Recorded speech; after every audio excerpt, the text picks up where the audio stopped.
जिस काम को हम मन से नहीं करते उसका रिजल्ट भी हमारे मन के हिसाब से नहीं आता। अधूरा मन से किया गया कोई भी काम कभी अच्छा हो ही नहीं सकता। हम पढ़ने तो बैठते हैं लेकिन मन से नहीं पढ़ते। यही चीज़ है कि ना तो कोई चीज़ याद होती है और ना ही कोई बात समझ में आती है। हम सीखना तो सब चाहते हैं लेकिन मन नहीं करता। यही वजह है ना तो हम उस चीज़ के बारे में जान पाते हैं और ना ही वो चीज़ हमें समझ आती है। जिनका पढ़ने में मन नहीं लगता वो जब भी पढ़ने बैठते हैं हमेशा पढ़ाई का कबाड़ ही बनाते हैं। आलसी लोगों को तुम चलने को बोलोगे तो थक जाएंगे, दौड़ना तो बहुत दूर की बात है। लेकिन कैसा रहे अगर उन्हें ये बोल दिया जाए कि तुम डेली 1 किलोमीटर दौड़ के दिखाओ, 1 हफ्ते बाद तुम्हें एक आईफोन गिफ्ट मिल जाएगा। तुम डेली 4 बजे उठ के दिखाओ, उसके बदले में तुम्हें हर दिन तुम्हें उठने के 500 रुपये मिलेंगे। वो इंसान फटाक से उठ जाएगा क्योंकि उसके आगे एक लालच है। पिछले हफ्ते मैंने एक कहानी सुनाई थी, शायद आपको याद नहीं, लेकिन चलो मैं फिर से सुनाता हूँ। नगर में एक बहुत ही मशहूर कारपेंटर था। कारपेंटर वो जो घर बनाने काम करते हैं। उसकी कारीगरी इतनी माहिर थी कि छोटी से छोटी डिटेल भी बहुत ही अच्छे से करता था। उसके काम की तारीफ दूर दूर से लोग करने आते थे कि वाह कितना सुंदर घर बनाया है, तुम्हारे घर को देख के आंखें हट ही नहीं रही। आखिर तुम इतनी कारीगरी कैसे कर लेते हो? बिना किसी मशीन की मदद से इतना सुंदर घर कोई कैसे बना सकता है? वो सिर्फ एक ही जवाब देता कि दरअसल मैं इस काम को मन से करता हूँ। मैं जब भी इस काम को करता हूँ मैं खो जाता हूँ, मुझे कुछ दिखाई नहीं देता। मुझे न तो किसी की बातें सुनाई देती है और न ही किसी और तरफ मेरा ध्यान जाता है। मैं इस काम में अपना पूरा सहयोग के साथ अपना 100% देता हूँ, जिसकी वजह से जो रिजल्ट है वो आप लोगों के सामने है। धीरे धीरे समय बीतता गया। उस कारपेंटर ने बहुत पैसे कमाए। जितना पैसा उसने कमाया उससे कहीं ज़्यादा उसके मालिक ने पैसे कमाया। धीरे धीरे वो बूढ़ा हो चला था। काफ़ी वक्त गुजर गया। अब उसके अंदर वो पहले जैसी बात नहीं थी, लेकिन वो काबिलियत आज भी उसके अंदर थी। उसने विचार किया कि अब मुझे रिटायरमेंट ले लेनी चाहिए, क्योंकि अब मैंने पैसे भी बहुत कमा लिए हैं और अब मुझे काम करने की इच्छा नहीं है। अब मैं संन्यास लेता हूँ, अब कुछ पल अपने लिए जीऊँगा।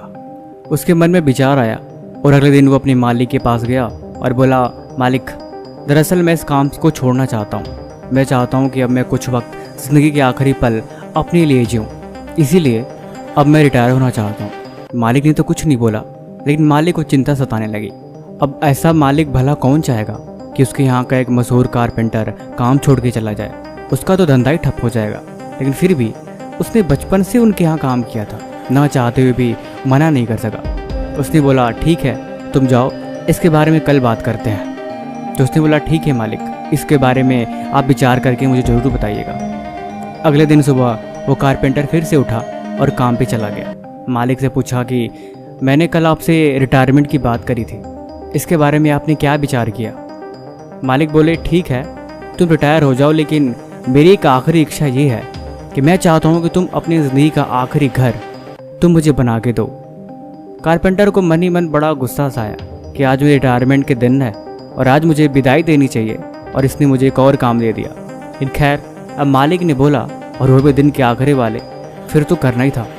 उसने ना चाहते हुए भी अपने हथियार उठाए और काम पे चला गया। हालांकि उसने पहले रिटायरमेंट का मन बना लिया था। उसने मन में बात सोच रखी थी कि अब वो काम नहीं करेगा, अब वो हथियार नहीं उठाएगा। लेकिन मालिक ने बोला था फिर तो करना ही पड़ेगा। जैसे तैसे न चाहते हुए भी, उसका मन न लगते हुए भी उसने जैसे तैसे उस काम को ख़त्म किया।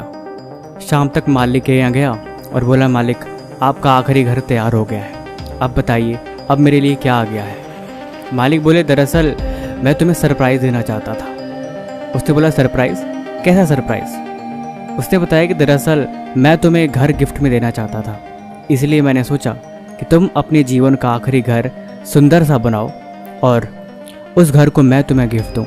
हाँ, ये बात सच है, ये घर मेरी तरफ से तुम्हारे लिए तोहफा है। तुम इसे मालिक का प्यार समझ के अपने पास रखो। वो कारपेंटर मन ही मन बहुत उदास हो गया। ऐसे मानो जैसे मन ही मन उसे कोई बात चुभ रही हो कि इतनी बड़ी गलती, इतनी बड़ी बेवकूफ़ी आखिर मैंने कैसे कर दी। काश मुझे बात पहले पता होती कि घर मुझे मिलने वाला है।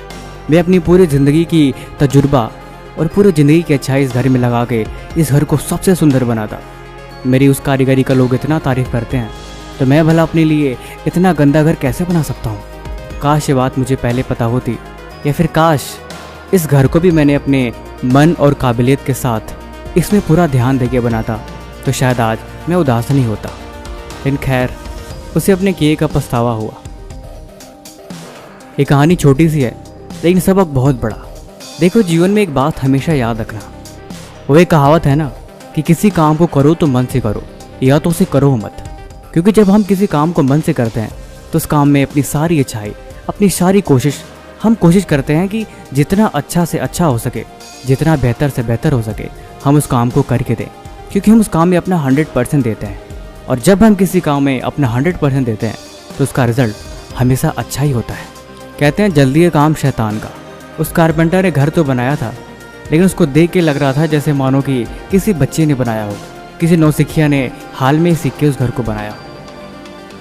देखो, मेहनत करने वालों की एक सबसे अच्छी आदत होती है कि किसी भी काम को करते हैं उसमें अपना जी जान लगा देते हैं, और यही चीज़ उन्हें कामयाब बना देती है। देखो, पैशन शुरू से ही किसी के अंदर नहीं आता। काम करने की काबिलियत और उस काम में लगा हुआ उनका ध्यान और उस काम को कितनी दिलचस्पी के साथ कर रहे हैं, यही चीज़ उस काम में उन्हें माहिर बनाती है। तुम कोई भी एक चीज़ उठाओ, तुम कोई भी एक कैटेगरी उठाओ, पढ़ाई लिखाई, डांसिंग, क्रिकेट, हॉकी या फिर कुछ भी, इस दुनिया की कोई भी ऐसे स्किल्स, इस दुनिया कोई भी ऐसा काम जो तुम्हें पसंद आ रहा हो, उस काम को एक बार सेलेक्ट करने के बाद तुम उसमें अपना 100% दे के देखो, तुम्हें खुद रियलाइज़ होगा कि बात तो सही है। कोई भी काम बुरा नहीं होता, बशर्ते वो आपके मन का होना चाहिए। पढ़ाई लिखाई जिनको बोझ लगती है, जिनको हमेशा पढ़ाई लिखाई से डर लगता है, ऐसा कुछ नहीं होता।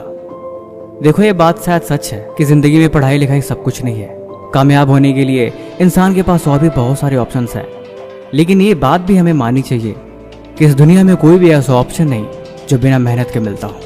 इसीलिए या तो मेहनत पढ़ाई में करो, या तो कोई अपनी ऐसी फील्ड, कोई ऐसा काम, कोई ऐसा टैलेंट जो तुम्हारे अंदर है, अगर वो लग रहा है कि वो सही है तो उसमें अपना 100% दो। देखो, जीवन चलते रहने का नाम है। अगर तुम्हें रास्ता मिल गया है तो तुम चलो, तुम उसमें अपना 100% दो। लेकिन अगर तुम्हें वो रास्ता पसंद नहीं तो तुम अपना रास्ता बनाओ। लेकिन उसके लिए एक शर्त है कि तुम्हें तब तक इसी रास्ते पर चलना होगा जब तक कि तुम अपने उस रास्ते को ढूंढ नहीं लेते, और तब तक कि जब तुम्हें लग जाए कि वो रास्ता सही है और उसी में तुम खुश हो, फिर तुम्हें वो रास्ता अपना लेना चाहिए। देखो, ज़िंदगी में किसी को फ़र्क नहीं पड़ता कि तुम क्या करते हो क्या नहीं करते।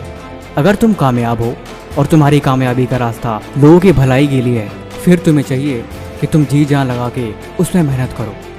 सोचो मत, शुरू करो। रो मत, तुम बस चल पड़ो। कामयाबी मिलेगी तुम्हें, बस तुम चलो तो सही।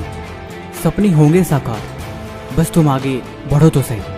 तुम ये ना सोचो कि रास्ता कैसा है, अगर है जिद तो बस चलते रहो। जो जैसा है वो वैसा है। अगर है भरोसा तुम्हें खुद पे तो यकीनन एक दिन जीत जाओगे तुम। हर मंजिल मिल जाती है मेहनत करने से, इस बात को भी एक दिन सीख जाओगे तुम। बाकी वीडियो कैसे लगी हमें कमेंट बॉक्स में ज़रूर बताना। बाकी किसी भी तरह का सवाल है तो आप वो भी हमसे पूछ सकते हैं। तब तक मिलते हैं हम आपसे एक और नई वीडियो के साथ अगले दिन। धन्यवाद।